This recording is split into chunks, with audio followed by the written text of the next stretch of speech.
My name is Silas Olofson. I'm married, I have one wife and 3 kids. And I've studied theology and cross-cultural communication in Copenhagen and in Norway.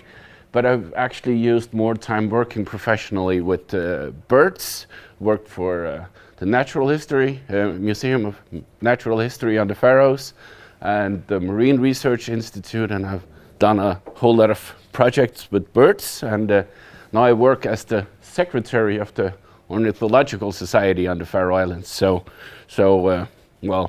I'm quite into birds, and I'm also a bird photographer, so I put quite a lot of emphasis into taking bird pictures. So all the pictures here are pictures I've taken myself, except this one, and one other picture that you'll see later. So, and I'm here for you guys. So if you have any questions about what I'm saying, what I'm presenting, just ask the questions, put up your hands, and there are no silly questions, just silly answers. So if you have something you're wondering about, you just go ahead and ask. I've also written a small book along with a biologist called Joran. It's only 1,500 pages, so it's called Kurze Einleitung auf Deutsch, a short introduction to the birds of the Faroe Islands. I'm doing stuff like that too. But how did it come to this? That's a good question. We can all ask that question in our own lives. How did it come to this? And actually, where I grew up, I had a teacher. He's called Alexander Christiansen. And he was one of those good old school teachers. He was teaching Faroese, Danish, English, biology, Christianity, and math. You know, the guy who could just teach everything. And he was really a good teacher. One day, we had him from 8 o'clock until maybe 2 o'clock in the afternoon. And after school, he came to me and said, well, this morning I saw a flock of brent geese down at Suilatengje, 5 minutes from where I live.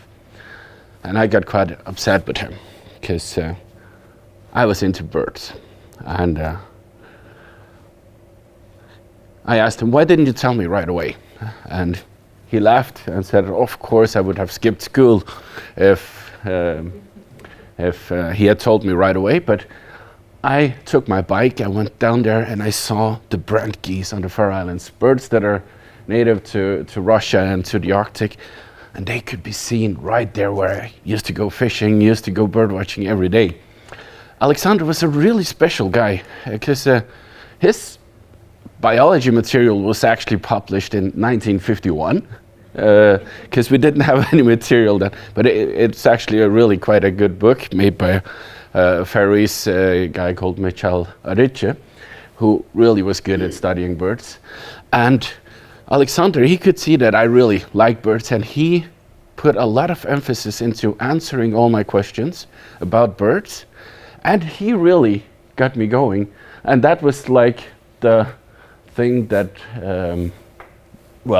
really inspired me to keep going, because when you can see this rare a bird at home, well, what are the limits then if you can see a Russian bird on the Faroes? He took the time also when I had questions, to know, well, I don't know the answer now, I'll go home, study it, and tomorrow I'll tell you the answer, which was really quite nice. And he did the same thing for many different students who had many different interests, which was really admirable. So it was actually a biology teacher who got me into this mess of birding. That also led to the fact that people from NAM, the Faroese, I don't know what you call those who make educational books, on the Faroe Islands, they asked me to write about birds and also about the sea, and this is like what the bird part turned out to be. 8 different chapters about the birds and the raptors, which role do they play, about human beings and threats, and climate change, how does that affect hunting for birds and migration and how to classify different birds and so on. And I'll not go through all of this like it was if it was a book, but I will like trying to paraphrase some of the things that we have or that we have written about in this material. And first of all, how many of you have never been to the Faroes before? Quite a few people. Okay, that's nice, because this is actually also kind of an introduction to the country that you've come to the nature and everything you can see here. And if you think of the Faroe Islands, you might think of, you know, really steep mountains. And this is like the northern side of, actually 5 different islands: Kunoy and Kalsoy and Oye, Estroy and Streymoy, and the some sea stacks out there. So it's a steep country, far, far away from everything. But if you look at the Faroese territory, actually only 0.5% of the territory is land. All of the rest is ocean. We have like 275,000 square kilometers of ocean, so it's actually much bigger than Denmark when we take the territory as a whole. When it comes to biology, the ocean contains the vast amount of living species. We have like the northern bottlenose whale that dives down to 1,000 meters. It's a toothed whale, but only has 2 teeth, so it's quite funny. And we have the short-billed common dolphin. They used to be really rare. We only had 3 records until 10 years ago, but now we start to see huge flocks, especially down on the banks south of the Faroe Islands, where you kind of see an impact from climate change that the animals migrate further and further north. We have a really, really nice story, because this is the fin whale. The whaling industry, you know, started around the 15th century and continued all the way up to the 60s. And most of the big whales were almost extirpated in the Northeast Atlantic. But now, for instance, the second largest baleen whale in the world, the fin whale, is really getting common. And it's believed that it's almost back to pre-whaling populations. So that's a really, really good story, and very nice for the environment. We also have the longfin pilot whales, one of the most abundant cetaceans in the world, and they're hunted on the Faroe Islands, as you might know. And we have a few other mammals. This is the gray seal, and they are also quite common on the Faroe Islands, saying hello to all of you. And sometimes we do see walrus, about 1 sighting every year. But seeing a big bull like that is not so common, but it stayed close to our village for quite a while, and it was a really, really nice big animal. But when you go on land, the most common animal you see is the sheep. We have more sheep than we have people, and and of course they're obviously introduced. On the Faroe Islands, we only have 3 species of wild mammals. One is the mountain hare. It was introduced in the 16th century for people to hunt for sustenance. And then we have the brown rat, Rattus norvegicus. So it's named after Norway, which I still find quite funny. And they came in the 16th century with shipwrecks, and now they're found on all of the major islands. But luckily, still we have, I think it's 8 smaller islands without rats. And then we also have the normal house mouse that's also found in a few islands around. So, if you really like animals, like I did when I was a kid, you know, going out looking for mammals on the Faroe Islands would be a little boring compared to being down in Tanzania, seeing all the lions and tigers and whatever, because you could see sheep, rats, cows, horses, and hares, mice, and rats. It's not a lot to choose from, and all of the animals on the land are introduced by people, so they're not natural. And sometimes, on the 1st of April, we get the accidental report of a polar bear that has drifted on land, and this is a picture I made with AI. It's actually a true story that it was reported quite a few years ago. And in Iceland, they actually have more than 1,000 records of polar bears that have swum into northern Iceland. So if it really gets cold again, it could eventually happen, but that's a long shot. On the Faroe Islands, the birds are by far the most obvious animals that you see. And the further north you get, the further south you go, the fewer species you see, both with plants, with animals, and with birds. But the quantities are much bigger than around the tropics. In March last year, I did some research in the eastern Usambara mountains in Tanzania, and within 4 weeks I recorded almost twice as many birds as I've ever seen on the Faroes, because you just have a huge, vast biodiversity down there, whereas on the Faroe Islands you have vast quantities but few species. And this is the common murre, or the guillemot if you speak British, which is where we have like 70,000 pairs breeding on the steep rocky cliffs, and some of them, 10% of them, have these small glasses, so we call them brillevie, or guillemots with glasses. They're quite nice. Another iconic bird is the Arctic puffin, where we have just in one colony out in Mykines, we have about 60,000 pairs and maybe 300,000 pairs in all of the Faroes. So it's also a really common bird, and a charming one as well, also called the sea parrot, even though I've never seen one that spoke. They have been doing quite well since 2017, and seeing a picture like that just makes me happy, and we'll talk about that a little later. But are the Faroe Islands to the north? Is it warm or is it cold here? What would you say? Is it far north, or is it south, or where is it?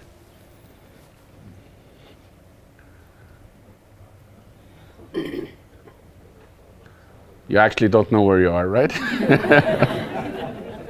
62 degrees altitude, but the Faroe Islands are placed in quite an interesting place, because if you go above 300 to 400 meters, the climate is actually Arctic, or you call it subarctic if you go into the finer details. But down in the valleys, it's temperate, and that means that we're kind of the southern border for a lot of Arctic breeding birds and Arctic flowers and so on.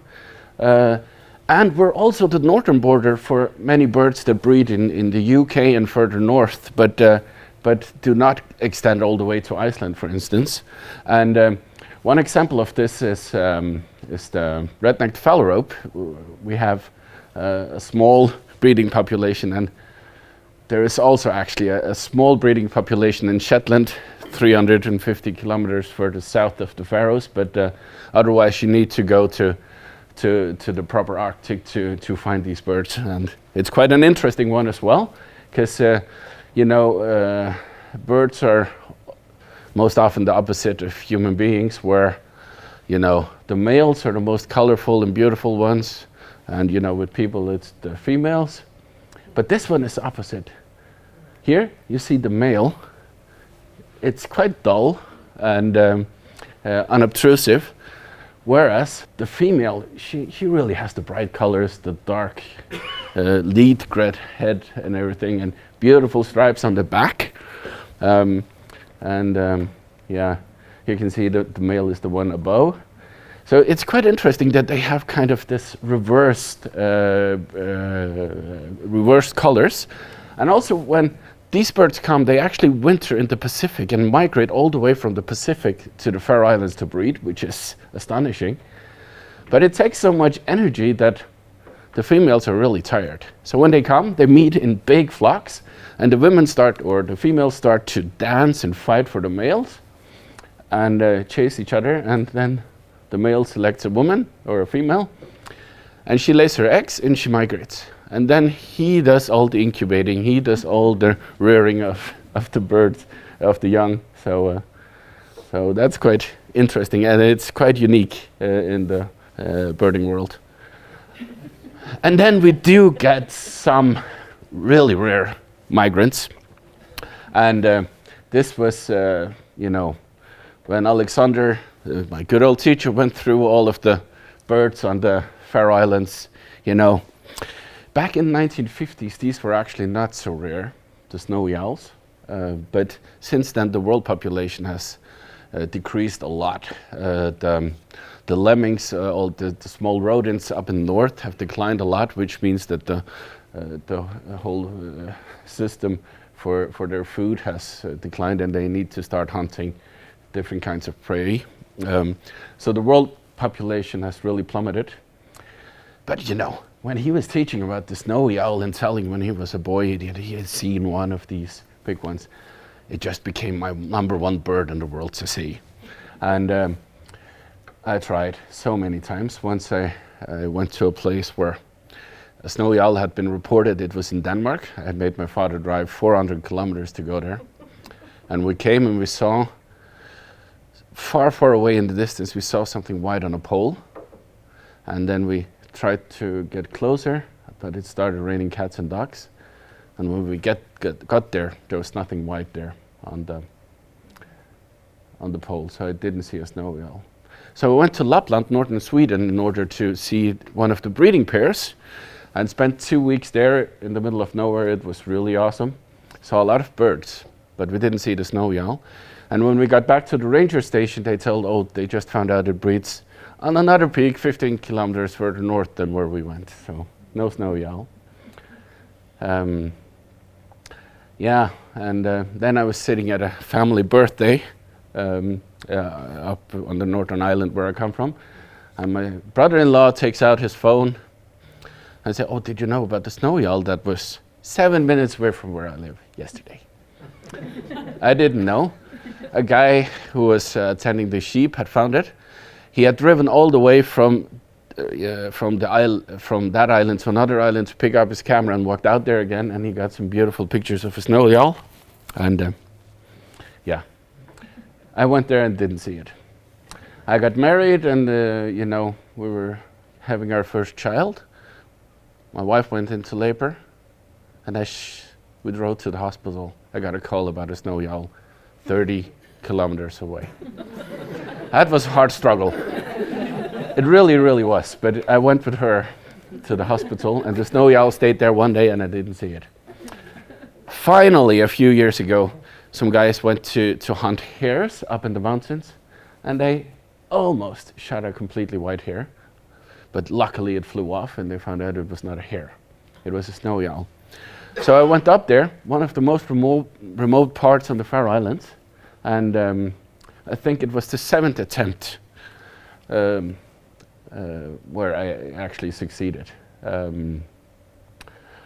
And I had talked to researchers in Iceland, because there are 2 pairs in Iceland, and they said they're really, really, really difficult, because if you're 2 kilometers away, they just hide behind a rock, and then they stand and look at you, concealed. But this time I saw it, and eventually it flew out, and it's just an amazing bird. So I spent a few hours trying to approach it, and eventually I got to see the snowy owl, a big old male, the way I wanted. So that was really, really nice.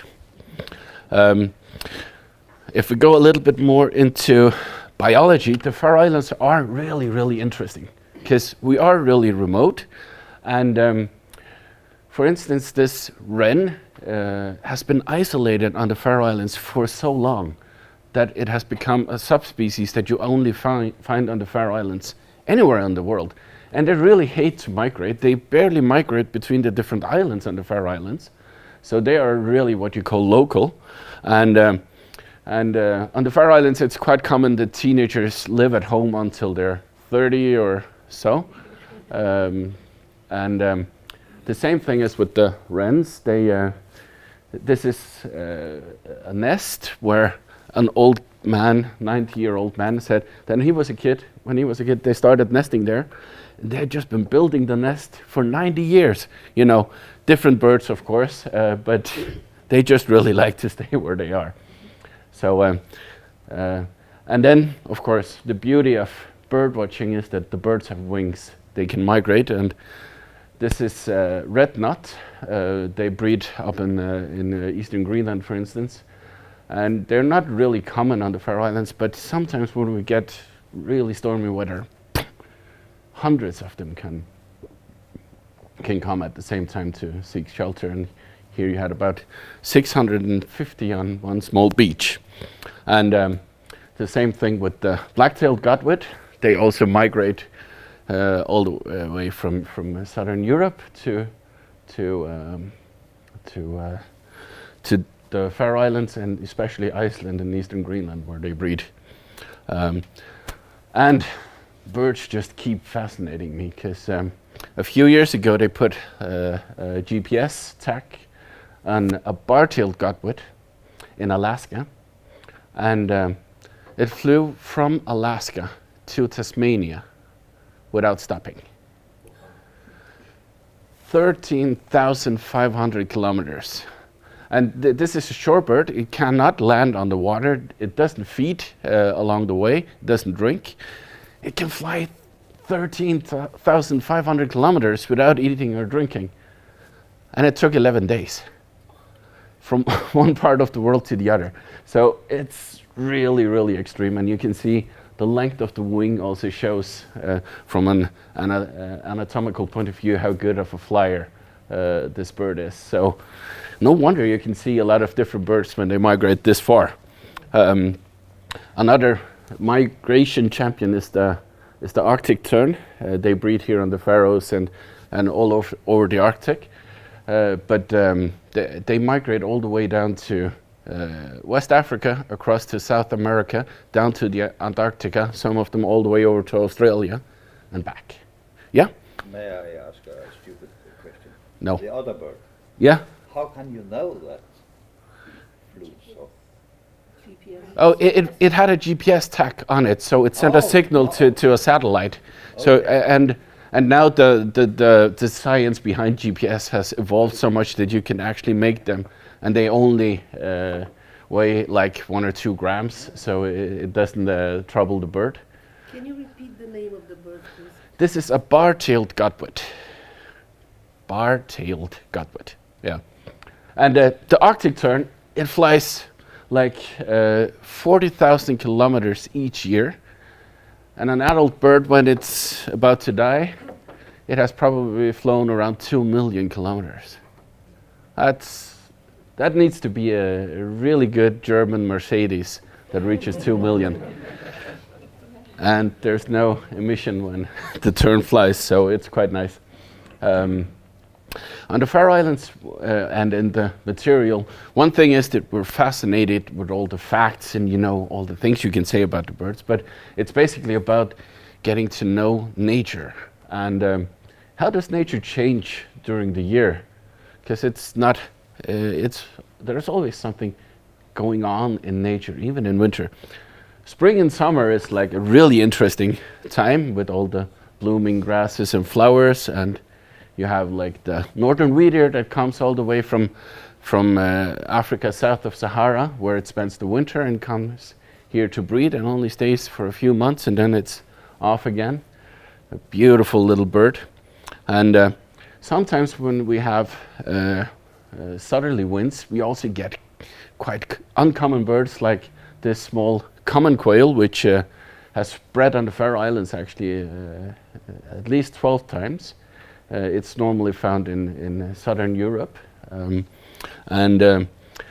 Sometimes we get really, really weird sightings as well. This is a stone curlew. It's supposed to be in the desert in northern Africa and Spain and a little bit up to Europe. And I found this one on the island of Svínoy a few years ago. It was a year where we had so much southerly winds that our cars actually got covered with sand from Sahara or dust. it was really interesting, and it brought a lot of these really strange birds to the Faroes. Sometimes we even get European bee eaters that also supposed to be way further south, just because it's warm, it's nice, let's go for a ride. So that's quite fascinating. And then we have autumn, which is my favorite time of year when it comes to looking for rare birds, because that's when the water flows upwards rather than downwards, and it's windy, and yeah, we get some really strange things here. This is yellow-browed warbler. It breeds in Siberia, northern Mongolia, and has absolutely nothing to do on the Faroes. But you can see up to 100, maybe 200 in an autumn. And researchers have been studying this because bird migration is really, really interesting. And it seems like a tiny fraction of the population breeding there in Siberia and North Mongolia, instead of heading southwest, as they're supposed to go to southeastern Asia, they fly northwest. They kind of turned the map upside down, so they try to reach this area by flying the whole way around the world. And yeah, so that means that we see a lot of bird species that really, really shouldn't be here. And some years ago, we tried to find out, where do these birds go after they leave the Faroes? And this is a barred warbler that also does the reverse migration. And all of the we put some small radio antennas on them so we could follow them. And all of the barred warblers that we caught on the Faroes continued to head northwest from the Faroes up to Iceland or Greenland, you know. And if you're a small bird that's supposed to be in India or Eastern Africa, it's not really a good place to hang out. So most of them unfortunately die. Well, but we do see these really, really strange birds. And actually some of them have started new migration patterns, so that we all of a sudden have a small population of yellow-browed warblers, for instance, that breed in Western Europe now. So it's also a good strategy for the long run for the population as a whole. Then we have some birds that come in eruptions. This is Bohemian waxwing. Some years you can see hundreds of them, some years you don't see any. And they come from primarily from Putin's Russia. And they really like to drink. It's quite interesting because they go to find all these berries that they like, and they come often in late October or November when these berries have been on the trees for several months, and they've actually fermented. So when they eat like 200 berries quite fast, they actually become intoxicated and they can fall down on the earth, and then they lie there for half an hour or 1 hour, and then they fly up to eat more. So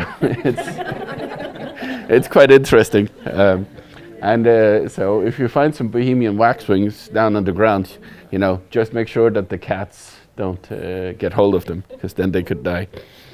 That's quite interesting.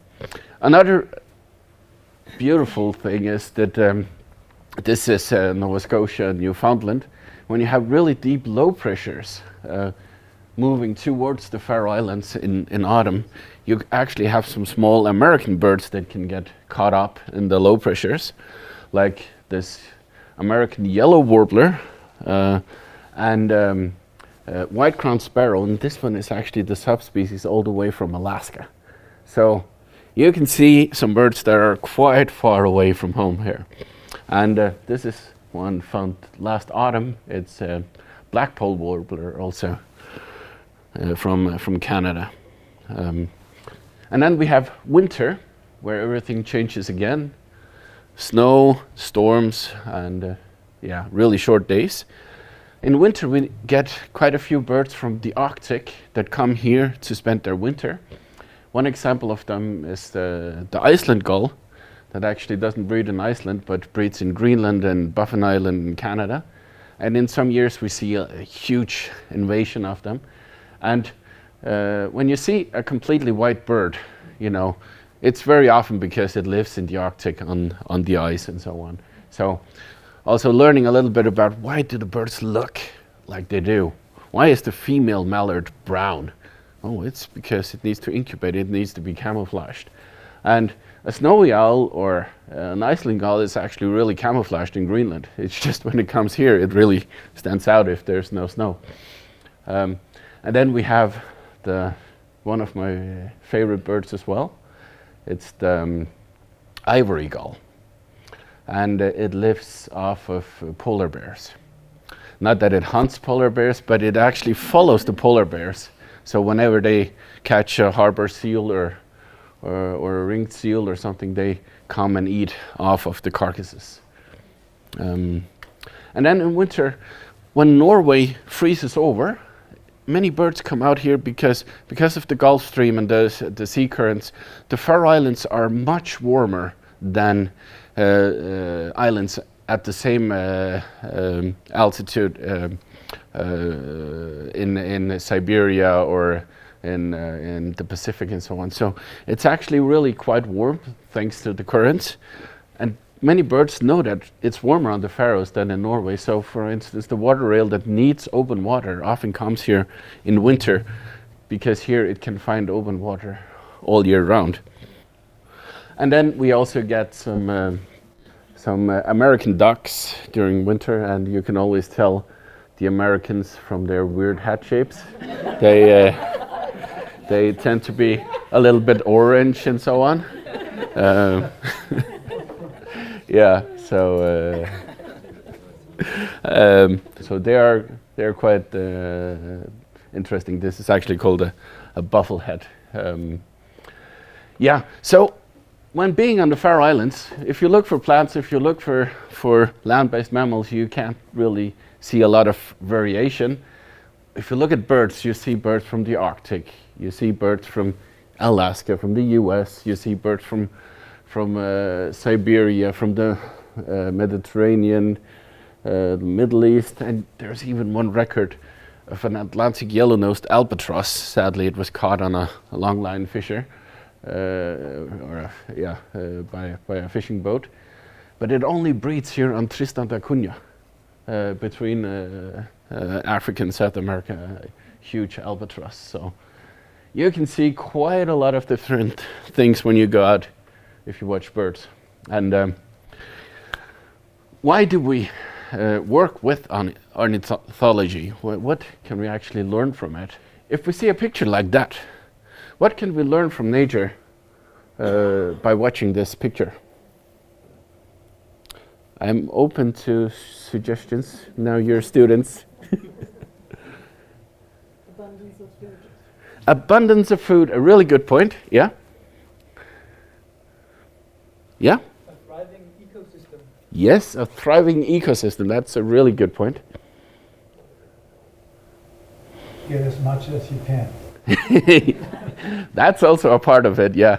Actually, it's quite fascinating because the guillemots and the razorbills can only carry one fish, so they tend to go for the really big ones. Whereas a puffin has been,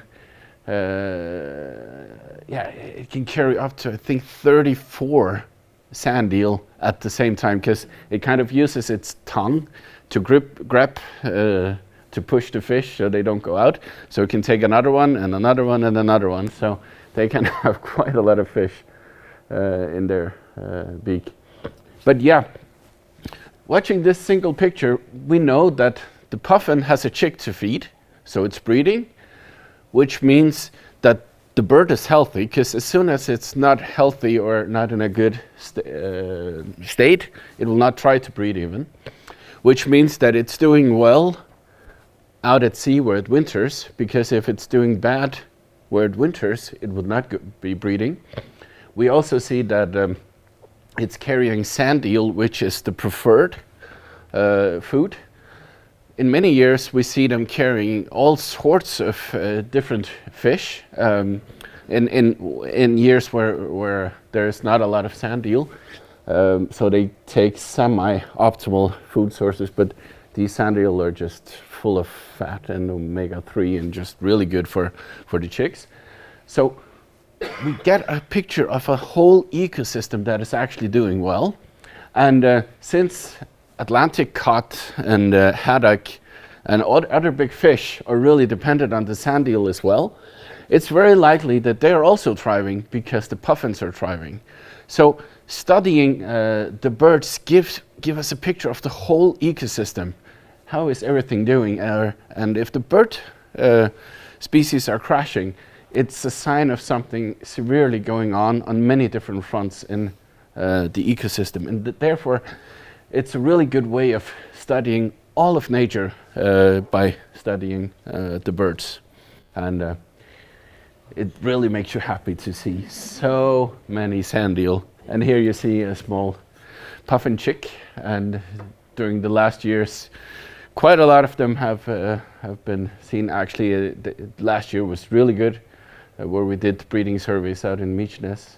A lot of chicks and a lot of foals, and when they come out during the night, often they get attracted to light, and therefore they end up in the villages. So people often go to streams and into villages and collect the puffins and release them in the evening, so they can get out to sea and to safety. And with the puffins, they're on their own when they go out to sea. With the guillemots, the parents take care of them for a while. So a little difference there. During my lifetime, I know I'm quite old, but I've seen quite a few changes on the Faroe Islands. The European robin used to be a rare bird on the Faroes, and now it's just one of the most common breeding birds here in Tórshavn, for instance. And it's kind of a good indicator that it's actually getting warmer. We have less days with snow, and since they eat insects, they need a climate that is not too cold in winter in order to thrive, because they don't migrate so much, at least. And now it seems that the Faroe Islands have become so warm during winter that the robins are thriving and are now actually really quite common breeding birds on the Faroes, whereas the snow bunting used to be fairly common in the mountains just back in the 80s, but now there's only, to my knowledge, only one pair left, and it's 20 meters below the highest summit on the Faroe Islands. And it's thought that the world population of snow buntings has declined by 60 to 80% because they're really introvert. They don't like competition with anyone else. And how do you avoid people? You go to the coldest, most harsh environments and live there. But as soon as competition comes, they really struggle. As it gets warmer, more and more birds can thrive in the areas where the snow buntings used to live. So we definitely see an impact on from climate change. I'm sorry that this is in Danish, but it's the Greenland is a much bigger island or country than the Faroe Islands, because seeing differences from north to south on the Faroe Islands within 110 kilometers is quite difficult. But in Greenland, you can see it really, really obviously. This is Brindix guillemot.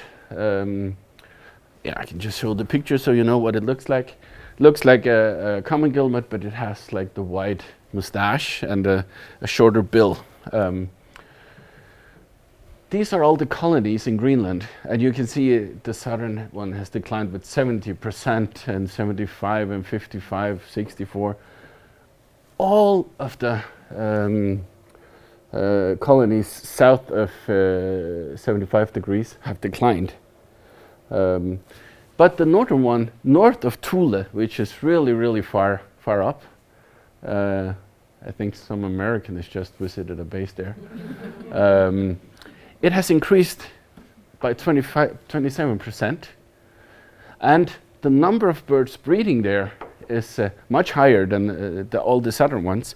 So the whole population as a whole has actually increased, even though all of the southern colonies have declined a lot. And that's something I expected we will see more and more, that all of the populations move further and further north as climate changes. Then we have another thing that I find quite interesting, because you can basically divide birds into two groups. The ones that are easily adapted, and this is a European herring gull. They can live off of ice cream in the city centers. They can live in dumps, and they can actually also live in cultivated areas, and they can live out at sea. They can adapt to pretty much anything, and they have become really, really common on a world basis, actually, because they can adapt. On the other hand, we have the curlews that have declined by more than 80% in the UK, for instance. The curlew has just started to breed on the Faroe Islands during the last 20 years. And we also have the whimbrel, which is a quite common breeding bird.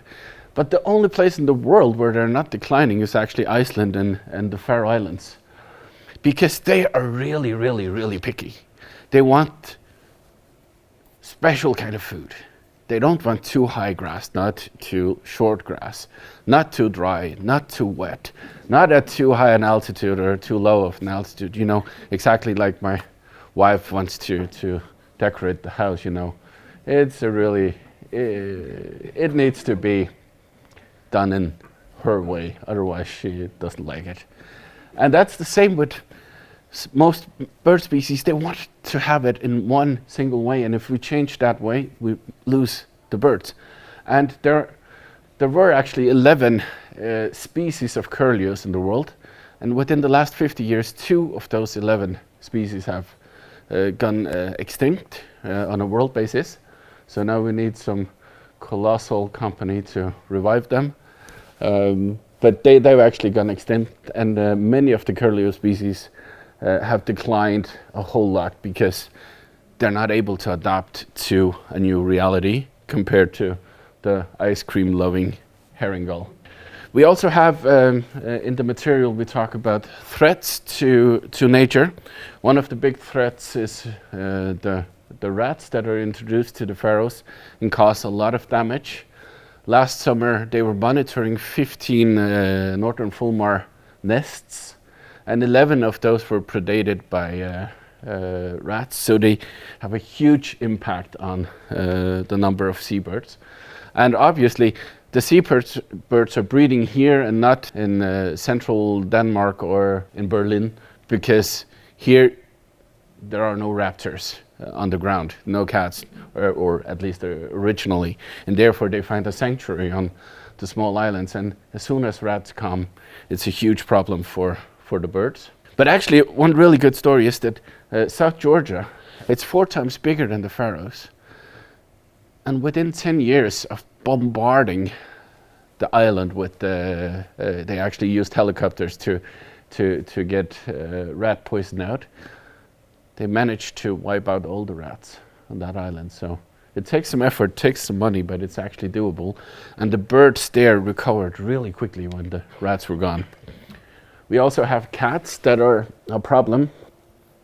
In Europe as a whole, the birds are adapted to living together with actually wild cats and stoat and weasels and all kinds of cat-like animals, so they kind of have protection against it. But on the Faroe Islands, many of the seabirds, they have no natural protection against cats. So when cats come here, they often have a feast and can catch hundreds of seabirds, you know, even within one night. So they really should not be out in the Faroese nature.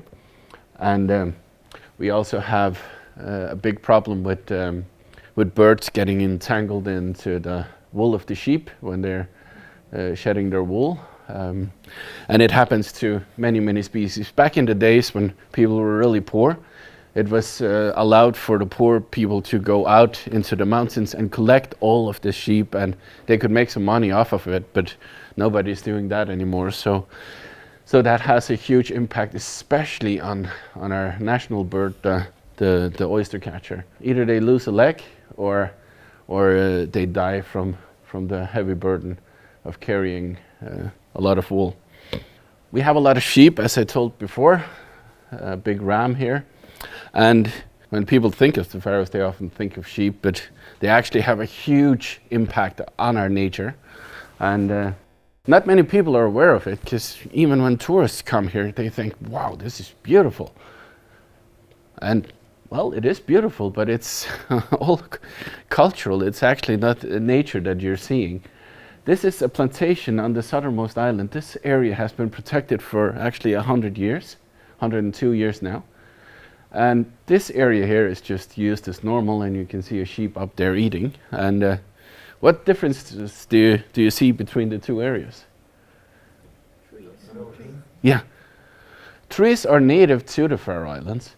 All this shrubbery, all the willows and the heather is native to the Faroe Islands.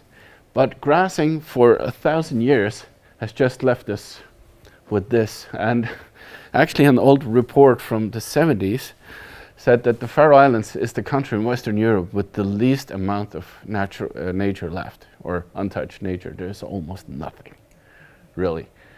So the eye really deceives you when you get here and see the beauty of it, but this is how it's supposed to be if it wasn't destroyed. Not the big old Scots pines and Sitka up there, they are planted, but the area down here. And here you also see an area where sheep cannot reach, and you have shrubbery, you have full of grass and everything, and it's full of insects, full of food for the birds, whereas here it's like a golf course, because everything is just bedding down.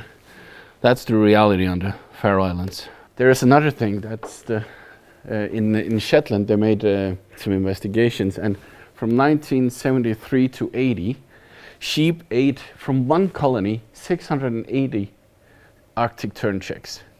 The sheep actually go out and they look for the eggs and they look for the chicks to eat them, because there's so little protein in Faroese nature. So they don't get all the vitamins and stuff they need from just grassing. And therefore they also eat a lot of birds' eggs. And not many people are aware of that. That's a picture from Iceland. So actually this is not my picture either. So I lied to you before. Then we have oil pollution, which is a huge problem as well, because if they get just a tiny fraction of oil on them, the birds get cold, get wet, and since the seabirds need to go into the water to get food, they either die from cold or from hunger. So that's a huge problem. We also have huge problems with garbage. This is a lucky gannet, because eventually this will go off, because it can actually open its bill, whereas this one here is in real dire straits. It's like a potato bag or something, and it had dived into it, and now it can't even open its bill, so it's going to die from hunger, unfortunately. And we also have people using lines for fishing, where if there's some bait on the hook, the eider thinks that he's really having a good day, but then he gets hooked, and you can see all of the infection in the underbill. And the really sad thing is that I tried for a month to catch this one, and it's only when they've started to metabolize their muscles that you can actually catch them, and then it's so late that it's impossible to help them gaining strength again. So it's quite tragic.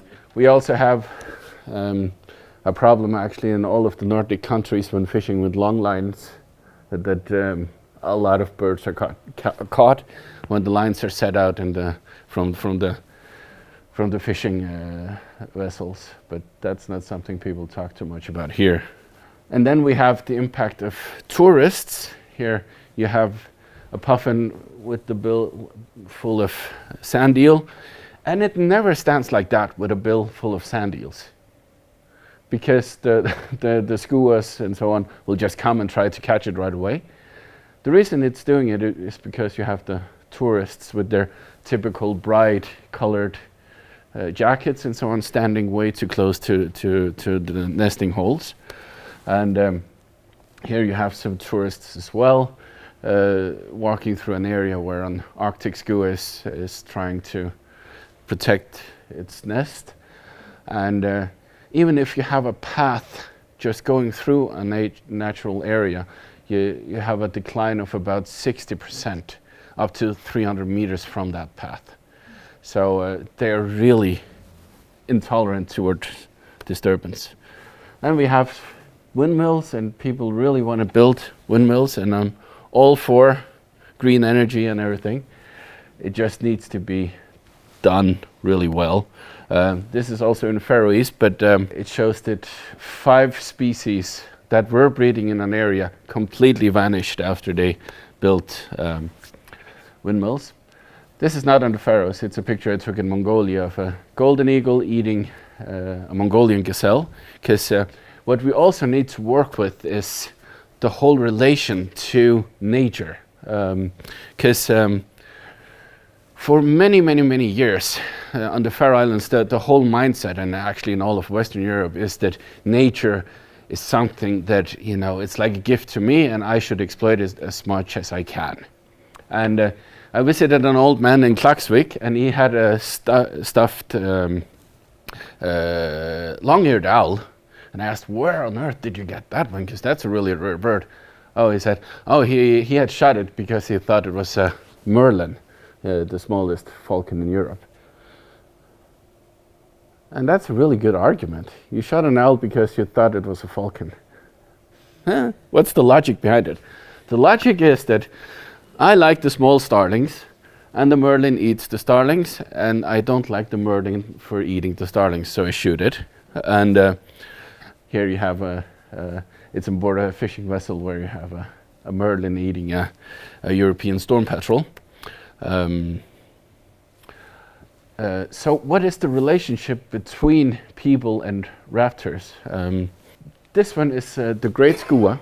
Actually, when you look at the whole world, this is by far the rarest bird on the Faroe Islands. We have maybe only 17,000 pairs in the world. And they breed in the Faroes, Iceland, Scotland, a little bit in Norway, and so on. So we're kind of in the main distribution area. And if you go 100 years back, Michal Ariche, the guy who wrote the old bird book, said that there were only 4 pairs left on the Faroes. Because the thought was, these birds, they eat the puffins and they eat the guillemots, and if they eat them, we can't eat them, so we need to get rid of all the skuas. And they were virtually wiped out. And this is still something happening. Unfortunately, in 2021, we lost 70 or 80% of the population due to bird flu. So people have not been shooting the skuas now. But before that, they went out into the breeding colonies and just shot a lot of skuas, because they think nature is something that we should control, and it's not something that nature actually controls itself. The balance between raptors and prey is not something that we should create, but something that nature is best at. Well, I want to give you the opportunity to ask questions. This was a kurze Einleitung. Das Leben der Vogel, die Färöische Inseln. Yeah, a short introduction to what some of the things that we have in the material, where we dive deeper into all of the aspects of it. But if you have some questions, feel free to ask. Yeah? I have one question about the speaking of interruption. So is there anything done against the rats? Yes, all of the municipalities have a guy who works with extirpating the rats. The problem is that some are really good at it and some are not really good at it, and it needs to be done, with the central steering. And on the Faroe Islands, you actually need to go to some areas dropping the poison with the helicopters and so on if you want to be really, really effective. Because, for instance, in the southernmost island, there's one guy who's really dedicated and extremely good at tracking the rats, and he has gotten pretty much extirpated the rats in all of the municipality. So now the puffins, for instance, have started to breed on the main island of Surai again. They haven't done that for a long time. But the municipality just to the north don't do a lot. And therefore rats continue to come and come and come. And in all of the boxes he has just on the edge, they're always full of rats because they just come from the north. So so it needs to be done from a central perspective where the effort is the same all over. Yeah? I'd like to ask you about this digital biology course. How do teachers use it in class? Is it something complementary to the main course which follows curricula, or no, they just teach this material in the lessons of biology? Yeah, what they do get is like these 8 chapters I showed you, and that's actually a curriculum. And then of course they teach all the facts, but learning natural literacy is so much more than just learning facts and what birds they are. So, for instance, they have different assignments where they go out and to find out, well, what birds are thriving here because of human presence. Like, and if they go to the plantation and they see the ducks that get fed, they're there, and humans have a positive effect on them, and they learn to see, how do we actually help species, or how are we a threat to species. And so there are a lot of these kind of assignments to find out how are we actually impacting the different bird species, and in what kind of habitat do we find the different bird species and everything. And one thing I didn't mention is that they also use an app called eBird. So when they register a bird, it's actually used by scientists to find the distribution of the different birds. So all the classes, the students can actually contribute to real science in class, and it's really quite fun. Yeah. Yeah. Well, first of all, thank you very much. That was really inspiring. Thank you. Lovely. And I'm wondering, and I think we have to think about this a little bit more, how you can transform this kind of using materials and beautiful photos and everything for kids who live in big cities. Yeah. And I think your example, for example, the rats or the birds that adapt to living in cities is a good start for projects that you can do in biology books, even for kids who don't live in a beautiful setting like this and have the opportunity for birds. So, but my other question is, do you think that this kind of material also encourages then really students to go out and look for the birds? Do you have tested this, and do you get feedback from students? Yes, I do get quite a lot of feedback from students. The thing is, I've also made some a TV series on birds as well, that a lot of classes have also been using, and the interest for nature and for birds on the Faroe Islands is really growing now, and people are getting really quite considerate about, well, how do we treat nature compared to when I was a kid. And I need to go after Siegfried because he showed the really beautiful picture of his hometown.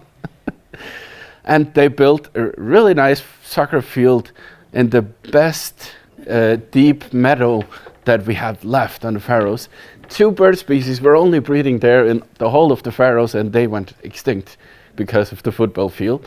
And that was the mentality, and still is with a lot of people, that, if it doesn't give you anything, except for a few birds chirping, it doesn't really have a value.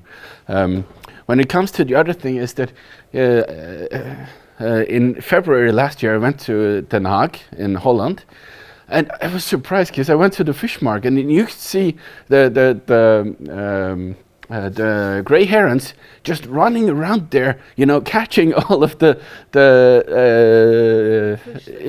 fish that were spilled or discarded and so on. And you had like a whole like urban ecosystem that is obviously not natural, but but nature learns how to cope with it, and life goes on. And you can actually do a lot of these things also in urban areas where you have parks where you can see some birds, and you can see how the peregrine falcons have started to breed in most big cities in Europe, eating the pigeons that are abundant there. And how do the pigeons survive? Where do like the common swifts breed up in the buildings and so on? So it's extremely adaptable because nature is adaptable to everything, and you don't need to have a birding paradise like the Faroe Islands right outside to actually get a grasp of natural literacy. Well, thank you very much. That was great. Thank you.